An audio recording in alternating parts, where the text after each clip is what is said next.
நான் விவசாயத்துக்குள்ளே இறங்க சொல்லியே எங்கேயாச்சும் ஒரு சின்ன லாபம் கிடைச்சாலும் அந்த லாபத்தில் இல்லாதப்பட்டவங்களுக்கு பிரியாணி செஞ்சு கொடுக்கணும் அப்படின்ற ஆசை எனக்கு ரொம்ப நாளாகவே இருந்துச்சு. ஆனால் ரீசெண்டாக அப்பாவுக்கு வந்து உடம்பு சரியில்லை இல்லைங்களா, அதனால் வந்து என்னால் அது பண்ண முடியாமல் இருந்துச்சு.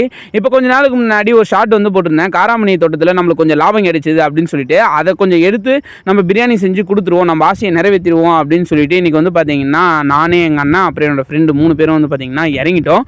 நாங்கள் அதுக்காக 2 கிலோ கறி வந்து வாங்கிட்டு வந்தோம், 2 கிலோ பாஸ்மதி ரைஸ். நம்ம கல்நிலையே வந்து பண்ணிவிடுவோம். முக்கியமான விஷயம், நம்ம கல்நிலை பண்ணுறதுக்கு என்ன காரணம்னா, நம்ம கல்நிலேருந்து லாபம் எடுத்தோம், அதனால் அதில் அங்கேயே சமைச்சு வந்து பார்த்திங்கன்னா கொண்டு போய் கொடுப்போம் அப்படின்றது தான் என்னோட ஆசை. ஸோ அதனால் நம்ம கல்நிலையே எல்லாம் ரெடி பண்ணிவிடுவோம் அப்படின்னு சொல்லிட்டு நம்ம கல்நிலை தண்ணி பாய்ச்சிட்டு இருந்தோம் இல்லையா வேர்க்கடலை செடிக்கு, அங்கேயே கறி அப்புறம் அரிசி எல்லாமே வந்து க்ளீன் பண்ணிக்கிட்டோம். 2 கிலோ கறி 2 கிலோ அரிசி, அதுக்கு தேவையான அளவு எல்லா பொருளும் வந்து பார்த்திங்கன்னா வாங்கிட்டோம்.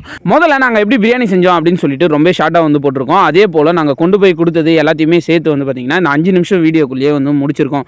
முதல்ல நாங்கள் இதுக்காக 1/2 லிட்டர் எண்ணெய் வந்து பார்த்திங்கன்னா வாங்கணும். 1/2 லிட்டர் எண்ணெயில் 400 ml ஊற்றிக்கணும். 100 ml வந்து பார்த்திங்கன்னா எடுத்து வச்சிட்டோம். எண்ணெய் நல்லா காய்ச்ச அப்புறம் பட்டை லவங்கம் அதெல்லாம் போட்டு அதுக்கப்புறம் அது கொஞ்சம் சூடு ஏறின அப்புறம் வெங்காயமும் பச்சை மிளகாவும் போட்டுக்கிட்டோம். இந்த வெங்காயமும் பச்சை மிளகாவும் நல்லா ப்ரௌன் கலரில் வர வரையும் வந்து பார்த்திங்கன்னா வதக்கிக்கிட்டோம். முடிஞ்ச அளவு தீய விடாமல் நல்லா ப்ரௌன் கலரில் வர வரையும் வந்து பார்த்திங்கன்னா வதக்கிக்கிட்டோம் நண்பா. இதுக்கப்புறம் வந்து கொத்தமல்லி ஆட் பண்ணி கொத்தமல்லியும் வந்து நல்லா வதக்கிக்கிட்டோம். அதுக்கடுத்து என்ன வேணும் அப்படின்னு கேட்டிங்கன்னா வெறும் மிளகாத்தூள்.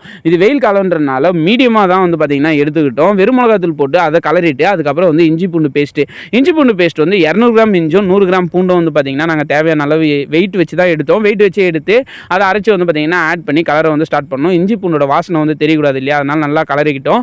அதுக்கப்புறம் புதினா போட்டோம். புதினாக்கு அடுத்தது வந்து பார்த்திங்கன்னா தக்காளி போட்டு தேவையான அளவு தயிர் வந்து போட்டோம். அப்புறம் சால்ட் எல்லாம் வந்து பார்த்திங்கன்னா ஆட் பண்ணிட்டோம் நண்பா. கிட்டத்தட்ட 50% வேலை வந்து முடிஞ்சு. இப்போ முக்கியமான விஷயம்னா அடி பிடிக்க விடாமல் நமக்கு வந்து கலரிட்டே இருக்கணும். ஏன்னா இஞ்சி பூண்டு பேஸ்ட் போட்டுருக்கனால கண்டிப்பாக அடி பிடிக்கிறதுக்கு வாய்ப்பு இருக்குது. அதனால் அடி பிடிக்க விடாமல் நம்ம கலரிட்டே இருக்கணும். அடுத்த ஸ்டெப்பு வந்து நம்ம வந்து தண்ணியை வந்து சேர்த்துக்கணும் நண்பா. இதுக்காக நாங்கள் எந்த அளவு தண்ணி வந்து ஒதுக்கி வச்சிருக்கோம் அப்படின்னு வந்து பார்த்திங்கன்னா 1.5 லிட்டர் தண்ணி வந்து ஒதுக்கி வச்சிருக்கோம்.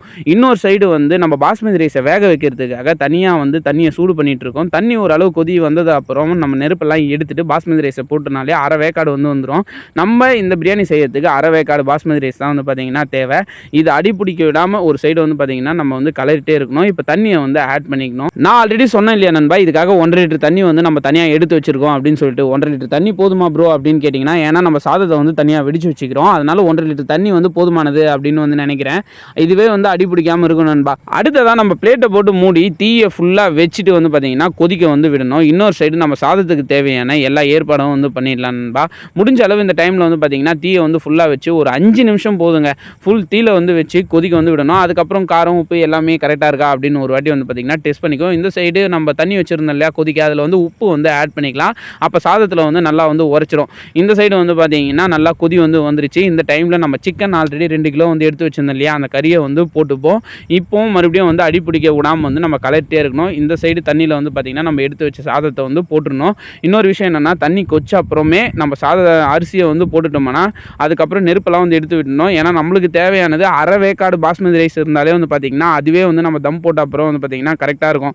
கிட்டத்தட்ட எல்லா வேலையும் வந்து பார்த்திங்கன்னா முடிஞ்சு நண்பா. இப்போ நம்ம அந்த அரிசியை தனியாக எடுத்து வச்சுருந்தோம் இல்லையா, ஒரு அளவு அரை வேக்காடு ரைஸ், அது எல்லாமே இப்போ வந்து பார்த்திங்கன்னா ஒன்றா வந்து ஆட் பண்ணிக்கணும். ரொம்ப போட்டு கலரக்கூடாது, ஏன்னா சிக்கன் வந்து ஆல்ரெடி வெந்திருக்கும், பிஞ்சிக்கிறதுக்கான நிறைய வாய்ப்பு இருக்குது. ஸோ லைட்டாக இந்த மாதிரி வந்து பார்த்திங்கன்னா கலக்கி விட்டிங்கனாவே அதே வந்து ஆட் ஆகிடும். ஒரு லெவல் இந்த மாதிரி கலக்கி விட்டு மேலே பிளேட்டை போட்டு மூடிட்டு கிட்டத்தட்ட ஒரு 20 to 25 மினிட்ஸ் வந்து விடுங்க. நிறைய பேர் வந்து நெருப்பு தூக்கி மேலே போடுவீங்க இல்லையா, ஸோ நீங்களும் அந்த மாதிரியே வந்து பண்ணலாம். அந்த மாதிரி வந்து நான் பண்ணல, இதுவே வந்து போதும் அப்படின்னு சொல்லிட்டு இந்த ஹீட்லேயே அப்படியே வந்து 25 நிமிஷம் கண்டினியூஸாக வந்து விட்டுட்டு நண்பா. இப்போ அருமையான பிரியாணி வந்து பார்த்திங்கன்னா ரெடி ஆகிடுச்சு. டேஸ்ட் உண்மையிலே செம்மையாக இருந்துச்சுங்க. இதுதான் வந்து பார்த்திங்கன்னா நாங்கள் ஃபஸ்ட் டைம் வந்து பண்ணது. ஃபஸ்ட் டைம்லேயே வந்து டேஸ்ட் வந்து பிரமாதமாக இருந்துச்சு நண்பா. நல்லபடியாகவே பிரியாணி வந்து வந்துச்சு. 20 பார்சல் கிட்ட வந்து நாங்கள் வாங்கிட்டு வந்தோம் பேக் பண்ணுறதுக்காக. ஒரு பார்சலுக்கு ஒரு பீஸ், கிட்டத்தட்ட ஒரு பீஸ் வந்து பார்த்திங்கன்னா ஒரு 100 கிராம் வரும், 2 கிலோ கறி. அதனால் 20 பார்சலுக்கு கரெக்டாக இருக்கும் அப்படின்னு சொல்லிட்டு நாங்கள் வந்து வாங்கி வச்சுருந்தோம். எல்லா பேக்கும் வந்து பார்த்திங்கன்னா பேக் பண்ணி அப்படியே ஒரு கட்டப்பையில் வந்து தூக்கி வச்சுக்கிட்டேன். ஸோ எடுத்துகிட்டு போய் கொடுக்கலாம் அப்படின்னு சொல்லிட்டு. கிட்டத்தட்ட 1 வருஷமாக வந்து பார்த்திங்கன்னா இதுக்காக நான் ஆசைப்பட்டு இருந்தேன். ஆனால் வந்து சில பல காரணங்களால் என்னால் வந்து செய்ய முடியாமல் போச்சு.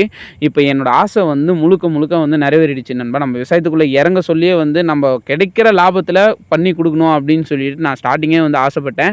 இப்போ வந்து பார்த்திங்கன்னா நம்ம ஆசை வந்து நிறைவேறிடுச்சு. முடிஞ்ச அளவு வந்து பார்த்திங்கன்னா வாரம் இந்த மாதிரி தரத்துக்கு நான் வந்து முயற்சி பண்ணுறேன் நண்பா. அதே போல் வேர்க்கடலை எனக்கு கிடைக்குமா ப்ரோ இந்த சிவப்பு வேர்க்கடலை சாப்பிட்றதுக்கு அப்படின்னு சொல்லிட்டு நிறைய பேர் கேட்டுட்ருக்கீங்க. எல்லாருக்கும் தர முடியலனாலும் முடிஞ்ச அளவு வந்து பார்த்திங்கன்னா நான் கொஞ்சம் பேருக்கு வந்து அனுப்புகிறேன் நண்பா. ஸோ ஒரு வழியாக வந்து எல்லாத்தையும் பேக் பண்ணி முடிச்சாச்சு. இனிமேல் நம்ம கொண்டு போய் தர வேலை தான்.